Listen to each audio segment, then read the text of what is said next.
Sama-sama tayong magiging saksi!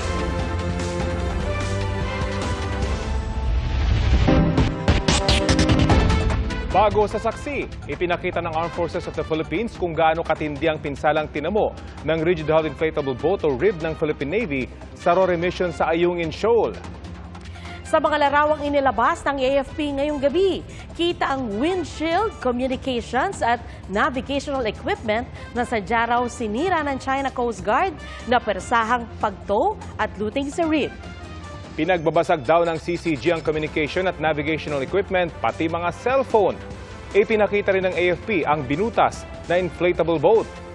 Pati ang mga China Coast Guard personnel na naglabas ng mga matatalim na bagay na nakaturo sa mga sundalong Pinoy.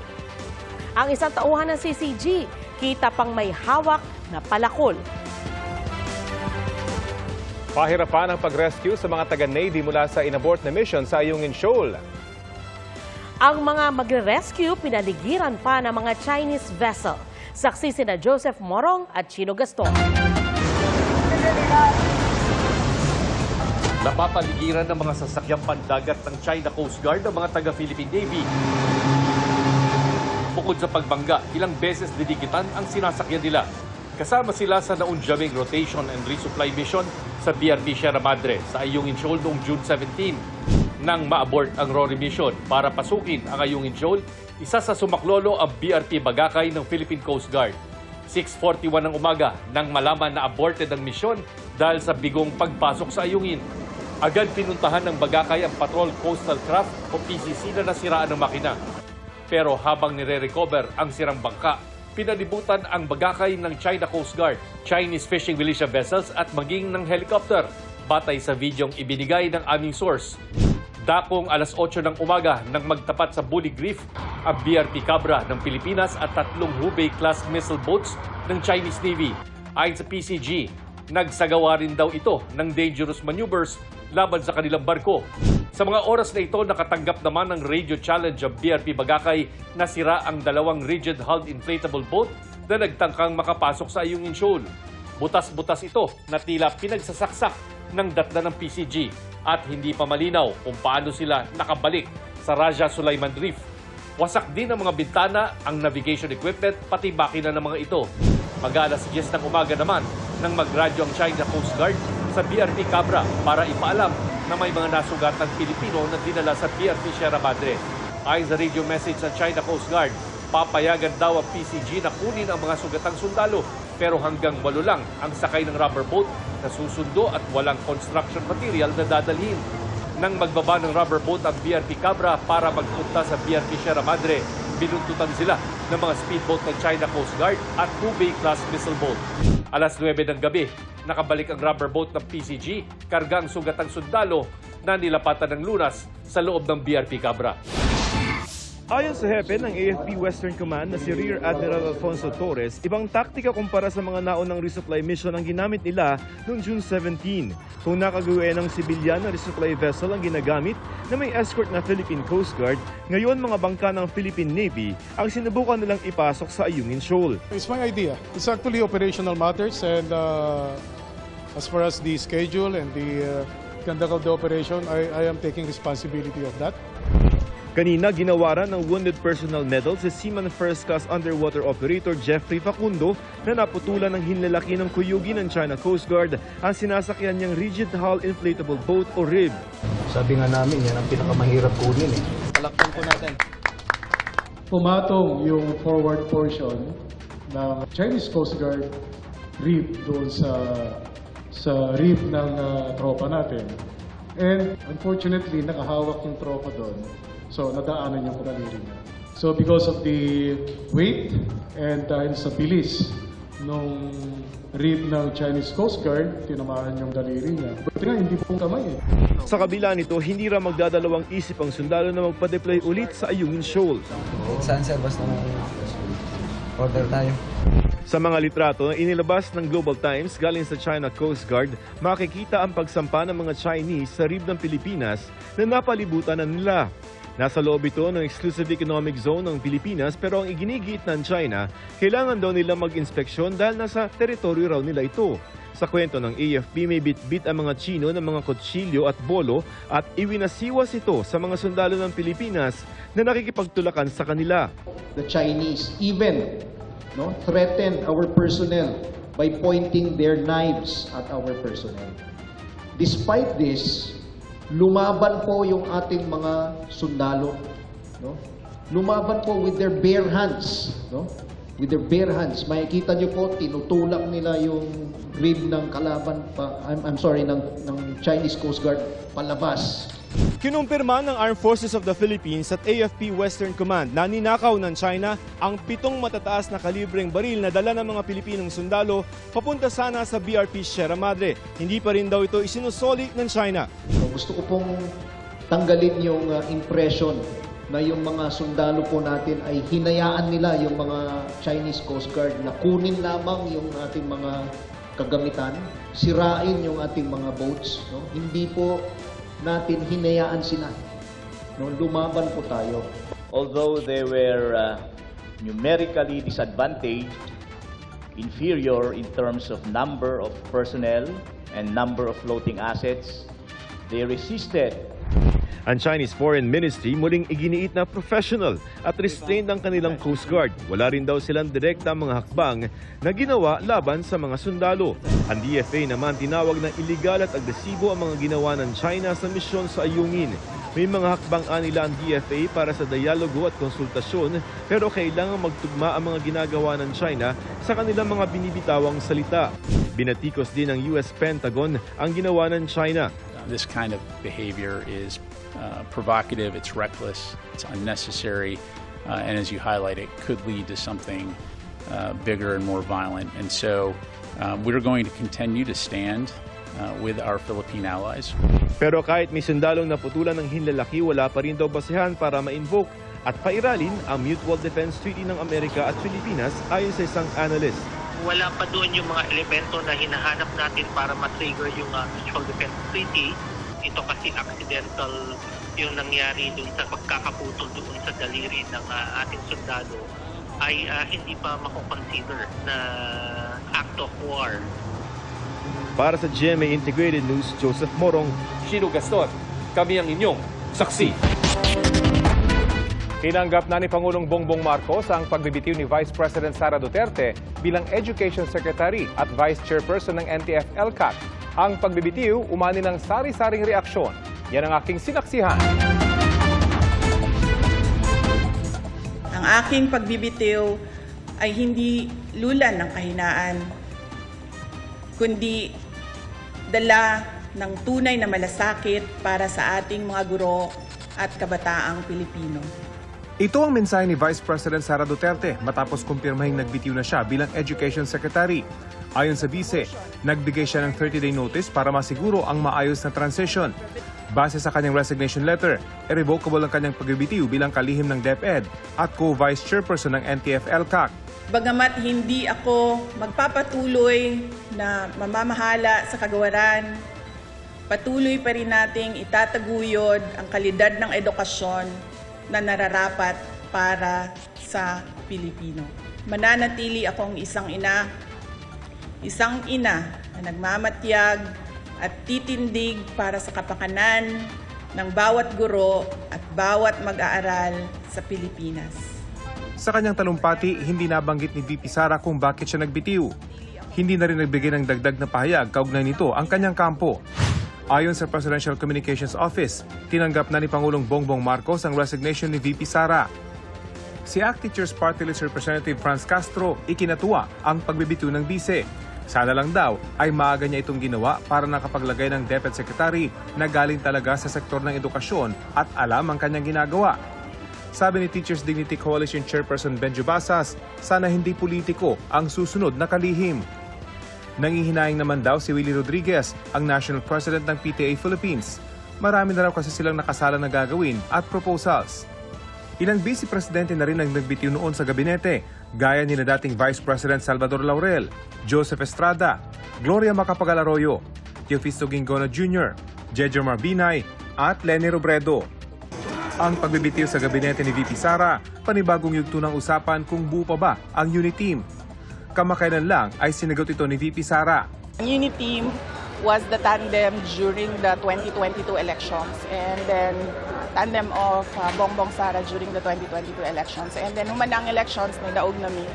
Noong nakaraang taon, unang napansin ang namumuong iringan sa pagitan ni VP Sara at House Speaker Martin Romualdez.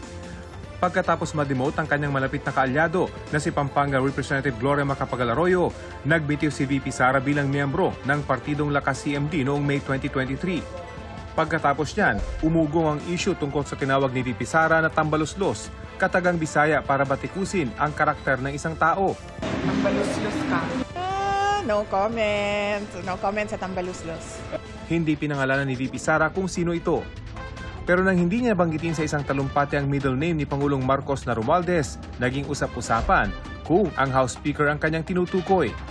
Pagsapit ng Setyembre, naungkat na sa Kongreso ang budget ng Office of the Vice President. Partikular ang paggamit nito ng 125 million pesos na confidential funds sa loob ng 11 araw, kahit na wala namang alokasyon para rito ang OVP. Ang hinihingi namang 500 million pesos na panibagong confidential funds ng OVP kasama sa mga tinanggiang ibigay ng Kamara. Sino man ang kumukontra sa confidential funds ay kumukontra sa kapayapaan, kalaban ng bayan. Pagsapit ng Enero ngayong taon, naging kontrobersyal ang mga naging pahayag ng ama ni VP Sara na si dating Pangulong Rodrigo Duterte laban kay Pangulong Marcos. Si Bongbong Marcos bangag noon. Ngayong presidente na, bangag natin ang presidente. Tapos lang. Okay na tayo. Ang aligasyong yan, tinawanan lang noon ni Pangulong Marcos. I think it's the fentanyl. Fentanyl is the strongest painkiller that you can buy. It is highly addictive and it has a very serious side effects. Pero di raw nito na bago ang ugnay ng Pangulo at ni VP Sara. Nagpapasalamat din ako kay Apo BBM sa kanyang paggalang sa aking mga paninindigan. May respeto ako sa mga pananaw at opinyon ni dating Pangulong Rodrigo Duterte, pati na ng aking mga kapatid. Ngunit katulad ng posisyon ko sa maraming mga issue, hindi kailangan na sumasang-ayon ako sa lahat ng mga ito. Pero si First Lady Liza Marcos, hindi nagustuhan ang pangyayari. Bad shot na yan sa akin. For me, nasaktan ako because my husband will do everything to protect you. You ran together, di ba? Sama-sama tayo, babangon muli. Pupunta ka sa rally, tatawagan yung presidente mong bangag, di ba you're going to laugh? Tama ba yan? Even Lenny never did that. Magiging epektibo ang resignation ni VP Sara sa July 19, 3 araw bago ang ikatlong State of the Nation address ni Pangulong Marcos. Para sa GMA Integrated News, Rafi Tima ang inyo, saksi. Nagpatotoo ang Bureau of Immigration sa ilang dokumentong may nakapangalang Go Wa Ping. Pero maaga pa raw para matukoy kung ito nga si Mayor Alice Go. Pangalan naman ng alkalde ang nakalagay sa ilang dokumento sa ni-raid na Pogo Hub sa Bamban, Tarlac, gaya ng bill sa kuryente. Saksi si Jonathan Andal. Ako po isang Pilipino. Lumaki po ako sa farm. Ilang beses mang iginigiit ni Bamban Tarlac Mayor Alice Go ang pagiging Pilipino, may mga duda pa rin kung sino talaga siya. Ang bagong akusasyon ngayon, siya rin ang Go Wa Ping sa mga dokumentong natanggap ni Senador Win Gatchalian mula sa Bureau of Immigration at Board of Investments para ito sa application ng pamilya ni Go ng Special Investors Resident Visa o SIRV na ibinibigay sa mga baniyagang nais mamuhunan at tumira sa Pilipinas. Nakasaad na dumating si Go Wa Ping sa Pilipinas noong January 12, 2003 sa edad na 13. Ang nakarehistrong nanay si Lin Wenyi o Wenyi Lin. Doon sa data, si Wenyi Lin yung nanay at ang dependent daughter ay si Go Wa Ping. Yung address ni Wenyi Lin doon ay the same address na nasa Valenzuela. Unang sinabi noon ni Mayor Go na si Wenyi Lin ay partner ng kanyang ama. Pero ang kanya raw biological mother ay ang Pilipinang kasambahay nilang si Amelia Lial.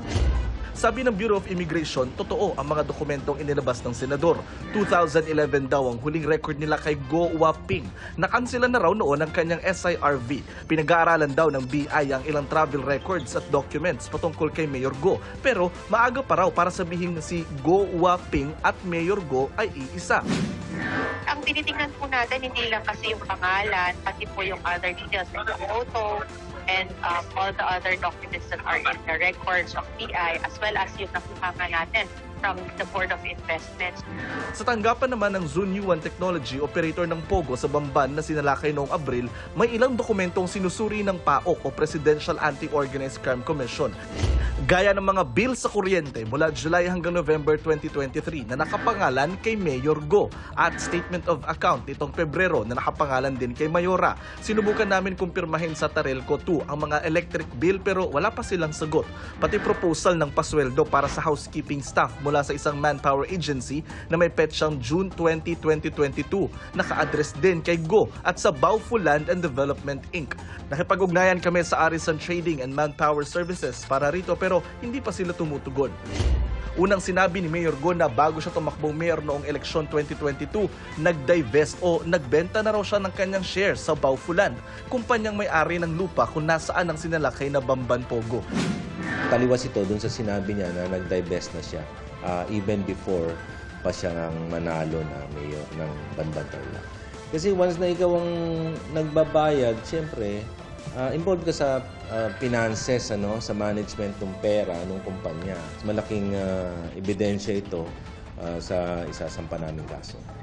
Hindi pa raw nakikita ng kampo ni Go ang mga dokumentong hawak ng PAOK pero pumalag sila sa mga dokumentong ipinakita ni Senador Gatchalian. Filipino citizen, she is a holder of a Philippine passport and she is a registrant of with a birth certificate. Handa raw silang sumagot sa mga akusasyon sa Mayora, pati sa reklamong inihain sa kanya ng DILG sa ombudsman. Iimbitahan naman muli ang Mayora sa pagdinig pa rin ng Senado sa susunod na linggo, kaugnay pa rin sa ni-raid na Bamban Pogo. Naglabas naman ng memorandum ang DILG ngayong araw. Paalala ito sa mga LGU na may kapangyarihan silang mag-inspeksyon sa mga nasasakupang negosyo. Matapos sabihin ng mayor ng Porac, Pampanga na noong Mayo, hindi sila pinapasok sa Lucky South 99 para mag-inspeksyon kaya umalis na lang sila. Illegal na Pogo pala ang naturang pasilidad. Tignan nila even to the barangay level. No? Kung kinakailangan nga, isa-isahin mo na yan . At ako'y rin sumulat dito kay Chief PNP na i-assist ang mga LGU hingil dito. Sabi ng DILG, base sa datos ng PAGCOR, 43 na lang ang mga lisensyadong Pogo sa bansa. Lahat nasa Metro Manila maliban sa isang nasa Kawit, Cavite. Sabi naman ng Labor Department, handa raw silang tulungan ng nasa 20,000 Pinoy sa mga ipasasarang Pogo. Para sa GMA Integrated News, Jonathan Andal, ang inyong saksi. 10,000 pisong pabuyang alok ng MMDA sa sinumang makapagtuturo sa lalaking nagpanggap na traffic enforcer sa Makati City. Saksi si Ian Cruz.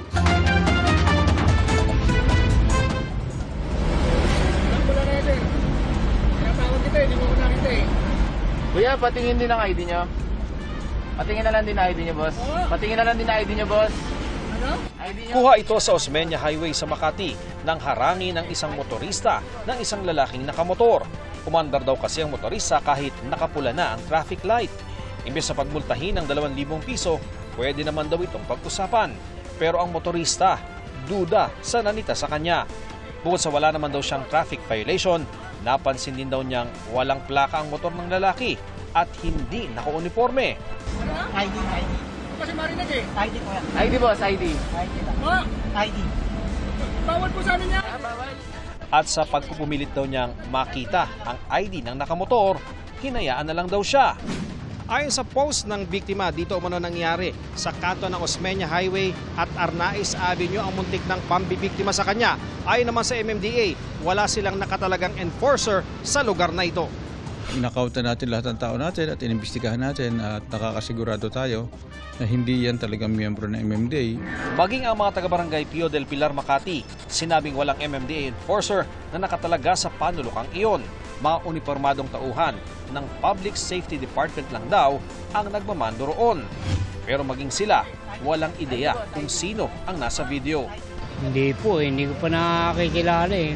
Naglabas na ng abiso ang MMDA na nagsasabing magbibigay sila ng 10,000 pisong pabuya para sa pagkakakilanlan ng lalaki. Yun namang mga ganyang tao na nanghuhuli na lang, hindi naman lehitimo, hindi naman maninikit yan eh.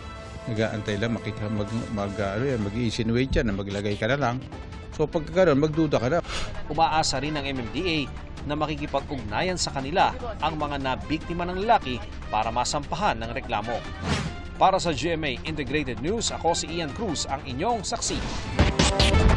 Pwede nang malaman hindi lang ang tsansa ng ulan, kundi pati ang tsansa ng pagtama ng kidlat sa mga babalang inilalabas ng Pag-asa. Saksi, si Maki Pulido. Pasulod pa ang tubig. Tuloy-tuloy ang malakas na agos ng tubig sa kalsadang ito sa Tulunan, Cotabato. Kasunod yan ang pag-apaw ng sapa dahil sa matinding buhos ng ulan kagabi. Pahirapan naman ang pagdaan ng mga sasakyan sa ilang kalsada sa Tibuli, South Cotabato. Isang motorsiklo pang tumagilid at kinailangang itulak para makaabante. Halos araw-araw na raw ang buhos ng ulan sa kanilang lugar, kaya kung hindi madulas ay may sira na ang ilang kalsada. Na-stranded kami sa baha. Ang ilang residente tumulong na rin sa pagtanggal ng mga nakahambalan sa daan at pagmamando sa mga dumaraang sasakyan. Ang mga pag-ulang gaya niyan, mas mapaghahandaan na raw ngayon ayon sa Pag-asa. Pwede na kasing malaman ang tsansa ng ulan sa susunod na 5 araw sa www.pagasa.dost.gov. Pag sinabi natin na sabihin natin 70% chance na umulan, so 7 out of 10, yung probability na magkaroon tayo ng ulan, hindi natin in-specify yung timing, saka yung intensity ng ulan, saka yung haba. Basta sasabihin lang natin, okay, tomorrow, there will be a chance na 70% ang ulan. Para hindi ka na manghula kung uulan ba bukas o hindi, magpunta sa website ng Pag-asa.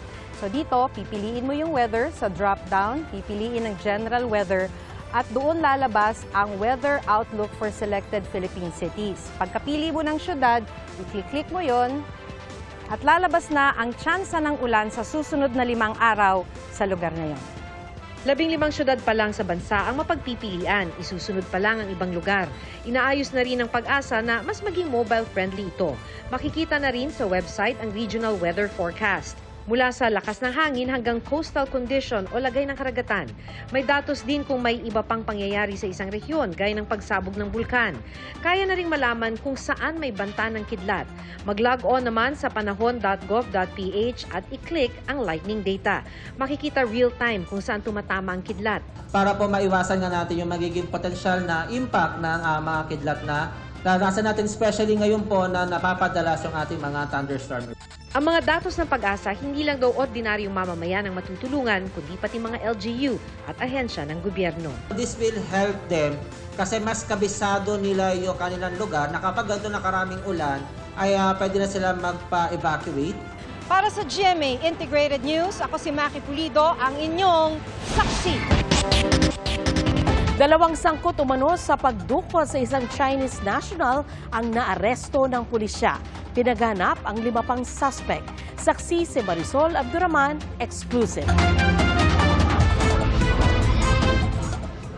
Sa CCTV video, makikita ang isang lalaki at isang babae sa loob ng isang fast food sa Barangay Santa Ana, Taguig City. Ayon sa Taguig Police, ang lalaki raw ay 19 anyo sa Chinese national na nakidnap. Bumisita lang daw ito sa kanyang ama dito sa bansa. For mga 5 minutes, after nila mag-met, sumakay po sila ng tricycle.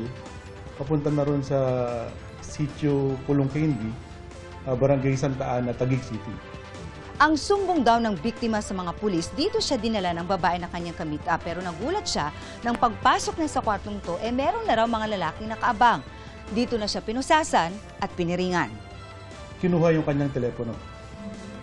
So, nung madaling araw na yun, nandun siya sa bahay at ligid sa kanyang kaalaman na nakipag-negotiate na pala itong mga suspect dun sa kanyang family.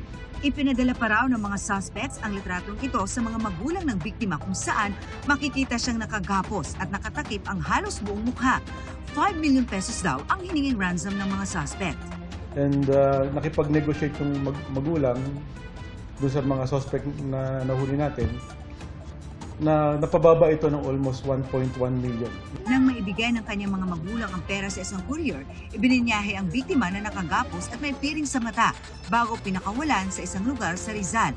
Pagka-report sa Taguig Police, agad ikinasa ang operasyon. Pinuntahan ang bahay na ito na itinuro ng biktima. Dito inabutan ang dalawa sa mga suspect. Na-identify niya as kasama dun sa mga nag-kidnap sa kanya. Na-recover din ang 38 pistol na baril. Yan sa loob. Siya umuupo sa Yes, ma'am. Siya umuupo sa court. Kapatid ko. No comment po, ma'am. Sa court na lang po kami magsasalita. At large pa rin ang 5 nilang kasama, pero kilala na raw ng mga pulis. Kasama rin po sila sa kidnap o ransom case na isinampa namin kahapon. Para sa GMA Integrated News, Marisol Abduraman, ang inyong saksi.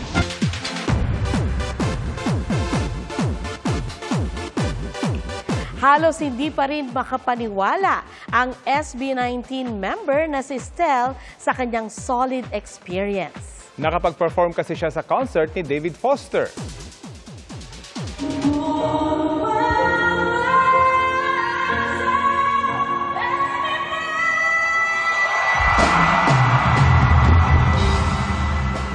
Maraming napawaw sa pagkanta niya ng All By Myself. Kwento ni Stel, magsa-sound check lang dapat siya para sa kanyang spot nang biglang yayain siya ni David na kantahin ang Celine Dion hit. Anya, para siyang nag-audition sa tindi ng kaba. Sabi ni Stel, binigay niya ang kanyang best sa pag-perform at grabe raw ang sigawan ng team at staff pagkatapos. Very grateful naman si Stel kay David para sa di malilimutang experience na ito.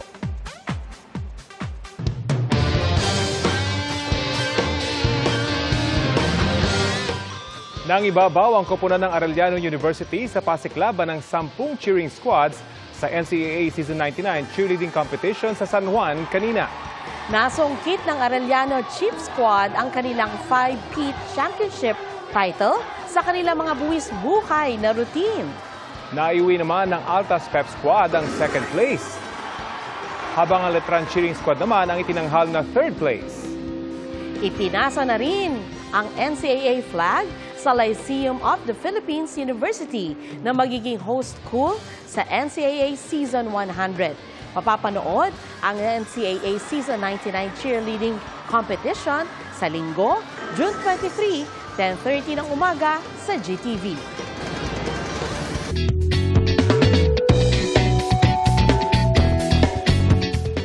Abot hanggang alapaap ang saya ng isang lalaki na nag-propose sa kanyang kasintahan sa tuktok ng bundok sa Spain.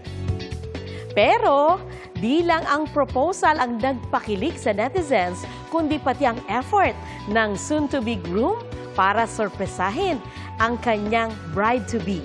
Ating saksihan. Kilig overload ang top-of-the-world marriage proposal ng OFW na si Rodolfo sa kanyang kasintahang si Laika. Pero bukod sa alok na kasal, trending ang A for effort na pagpaplano niya para sa kanyang minamahal. Kwento ng soon-to-be groom, random lang daw niyang nakuha ang ring size ng nobya dahil sa isang advertisement online. Rumakit daw siya bilang photographer para pag-ipunan ng dream engagement ring. Siyempre, advisor niya sa pagpili niyan ang best friend ng kanyang nobya. Pero ang problema, masyado raw mahilig maglinis ng bahay si Laika. Kaya, para di mabuking, laging bit-bit ni Rodolfo sa trabaho ang singsing. Para namang laging ready ang kuko ng nobya, ilang buwang inililibre ng Prince Charming ang manicure ng kanyang prinsesa. Pareho raw silang mahilig sa beach at sightseeing, kaya naman naisip ni Rodolfo na mag-propose sa Mallorca sa Spain. Ang di alam ng dalaga, isang professional photographer ang kinuntsaba ni Rodolfo para magpanggap na turista at kumuha ng pictures sa kanyang sorpresa. Para naman di mabuko, imbis na sa bulsa, sa underwear daw inipit ni Rodolfo ang singsing para di makita ni Laika. Habang ang cellphone na akala niyang pang-selfie, naka-video call pala sa kanyang mga beshi. At nang marating ang tuktok ng bundok, worth it ang pagpaplano dahil nasungkit nga ni Rodolfo ang inaasam niyang oo. Salamat sa inyong pagsaksi. Sa ngalan ni Arnold Clavio, ako si Rafi Tima. Sa ngalan naman po ni Pia Arcangel, ako si Sandra Aguinaldo para sa mas malaking misyon at sa mas malawak na paglilingkod sa bayan. Mula sa GMA Integrated News, ang News Authority ng Filipino. Hanggang bukas, sama-sama tayong magiging saksi. Mga kapuso, sama-sama tayong maging saksi. Mag-subscribe sa GMA Integrated News sa YouTube at para sa mga kapuso abroad, samahan niyo kami sa GMA Pinoy TV at sa www.gmanews.tv.